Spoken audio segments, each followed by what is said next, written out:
Hey, it's Monica, and let's get into how to make this cute lion fondant figurine. You're just gonna grab 4 colors, beige, white, black, and a reddish brown.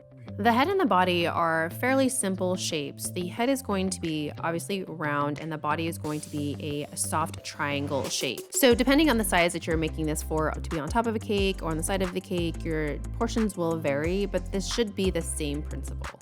I have regular fondant here. I have not added any Tylose to it, but what happens sometimes is when you roll fondant, you can get some kind of cracks and things like that that just don't seem to go away. You can cover those up or get them to go away just by adding just a tiny little bit of water. That'll get the fondant to become a little bit sticky, and it'll be able to stick to itself and give you a smooth edge.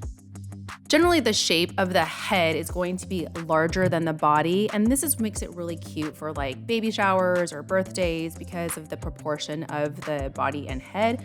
So the body is going to be a little bit smaller. I try to keep it as a soft triangle, but the head is going to be basically larger in size in accordance to the proportions. So just be aware, it might take you a couple times of rolling it to get the right size that you're looking for, especially for the size of your cake or design. You want to make sure it's proportional to what you're making. For the head, we're going to take 2 of our fingers and we're going to indent them into like the lower quadrant of the head. Usually the lower the eyes are, the more it seems kind of cutie, younger looking. So we want to make sure that we keep our eyes on the lower part of the head. So with a ball tool, you're going to push into the head to deepen the eye socket so that we can inset the eyes. And you just want to make sure that you give yourself a little bit more room so that when you stick the black eyes into it, you don't have to push in too hard and misshapen the black. When the black goes in, it's going to lay somewhat flat, so you want to make sure that you give yourself a little bit of room. We're going to create a little bit more of a teardrop or an almond shape, and you can do this with a Dresden tool or a toothpick. And you're going to take the tool and you're going to extend the corners of the eye. So you're going to push down towards the bottom corner, closer to like where the nose would be, to the top corner where it will kind of create more of that almond shape. This also gives you a little bit more room, so when you're doing the highlight, you don't have to go over any of the work that you just did. And just with some small black round balls of fondant, you're going to roll those as small as you can and then place them into the eye set and then just tap them in. You might have to adjust on sizing here, maybe if you made it too big or too small, but you do want to have a little bit of room on the excess just to make sure that you can add your white highlight. He looks a little alienish right now, but don't worry, it's going to look much, much better. Now for the white highlight, you're just going to grab white fondant and you're going to roll it as thin as you possibly can. You kind of just want to mostly a string type thickness, and that's going to wrap around the bottom side of the eye. So when you use your brush that's wet to adhere the white to the black, only use very, very, very, very little, because the black will stain into the white. So it's just basically a light touch, and the most of it is going to be you finessing with your tools to get that to wrap around the eye.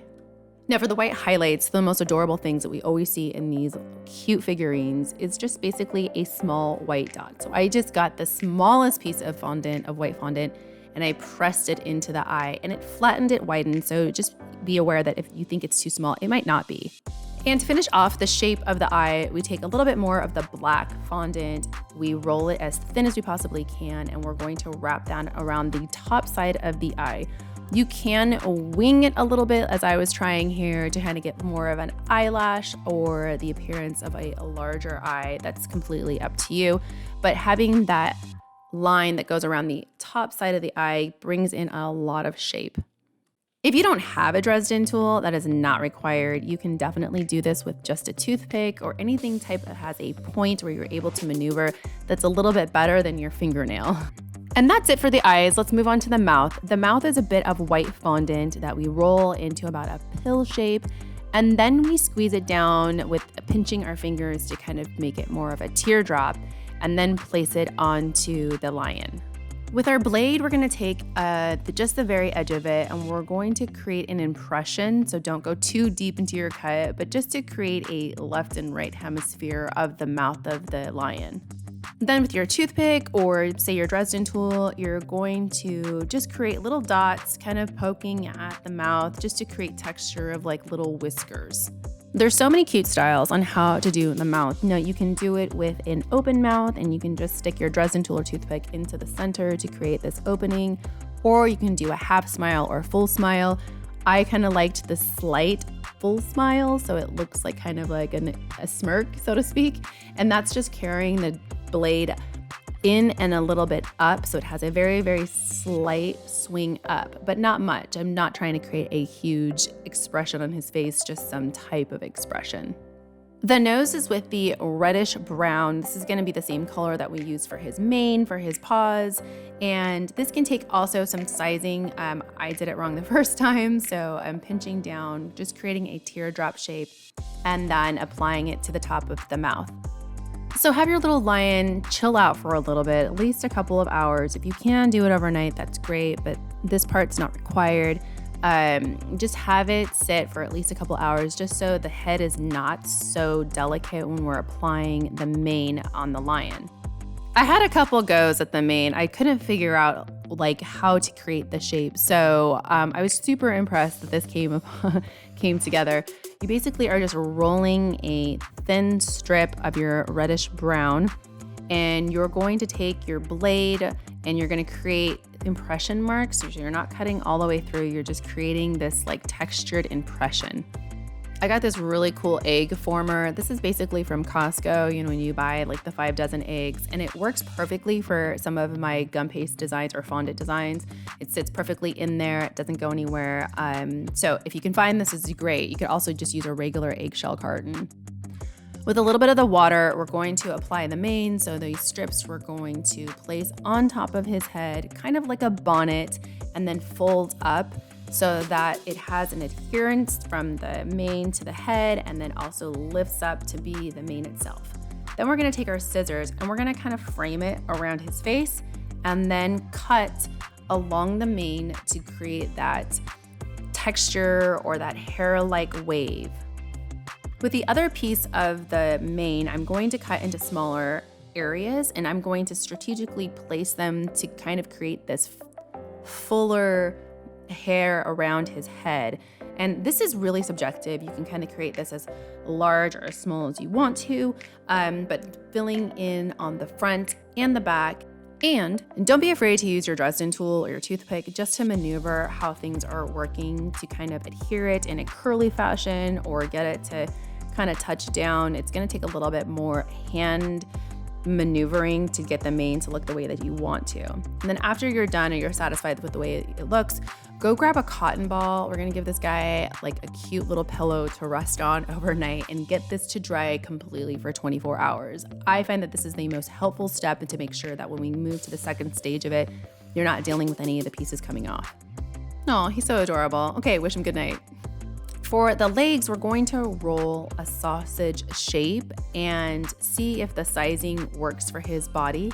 And once we feel comfortable with that, you're going to bend it like a rainbow and then cut in the middle. So you now should have 2 equally sized legs and you don't have to worry that one leg is thicker or smaller or longer or shorter than the other.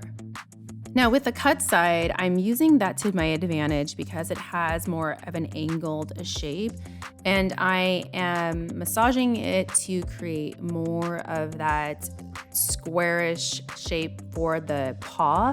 And then I'm going to bend the leg a little bit more to create this more posh look.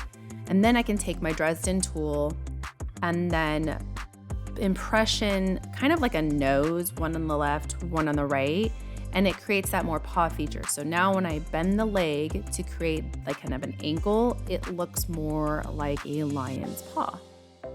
I feel like you can obsess over this part because this is where the detail of what your eyes tell you that it's a lion and not a bear, that those kind of tiny features. So have fun with it. You can use your blade to kind of create more indentions. You could also, much later on, we'll add a little bit of shading onto the legs just to give it some more depth. So have fun with this one.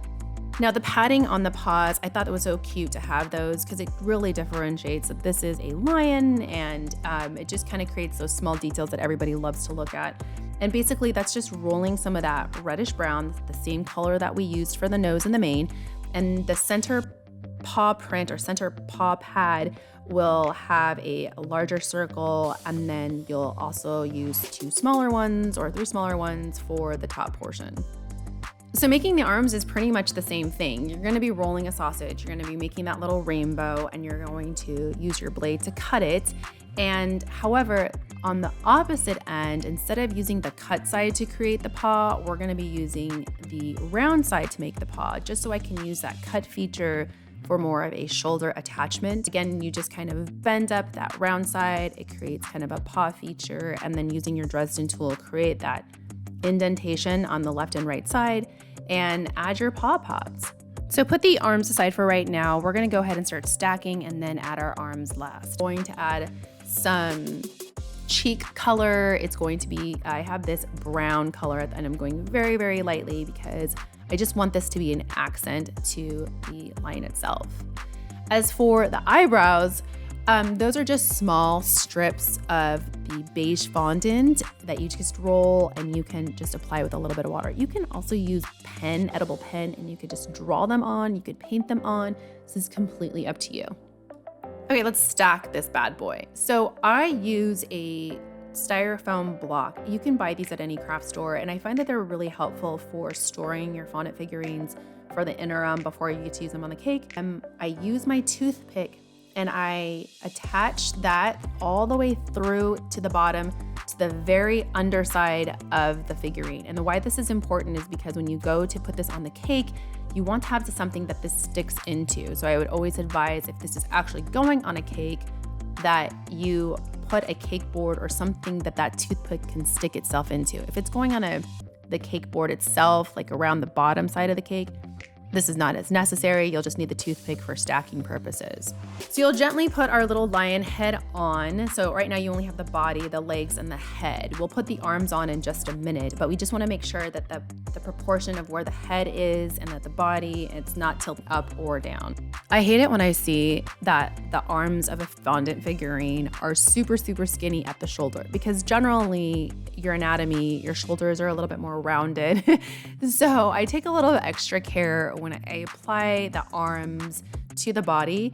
I cut the arm, and at the angle that I cut at, that's what's going to attach to the body itself, because it created a natural curve that will adhere to it. There's going to be some softness as it applies to it, but we also take care of that by making sure that we can attach from the back side and pushing that up so it creates this more rounded shoulder.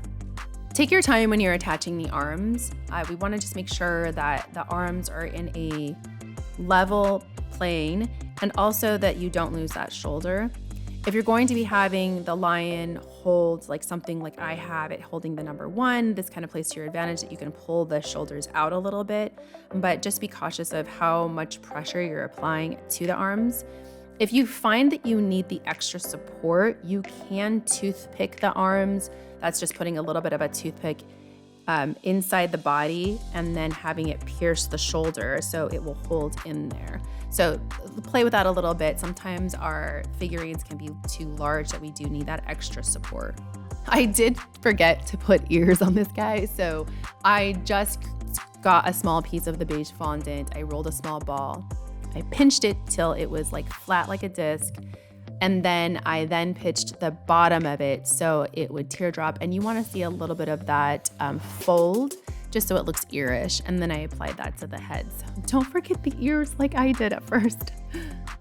And that's pretty much it. You can add some shading at this point and put some of the brown in between his like toes and around his neck area just to give him more depth and color to his face and features, but he's absolutely adorable. He works really well for like birthdays or baby showers, and I like them to be holding something like a balloon or a number. It just kind of creates a little bit more excitement for this little lion. What do you think? Do you have any questions? Drop them down below. I would be happy to help. And if you're looking for more information on fondant figurines and how to make some amazing cakes, head over to tinderboxbakery.com. We've got much more that you can dive into.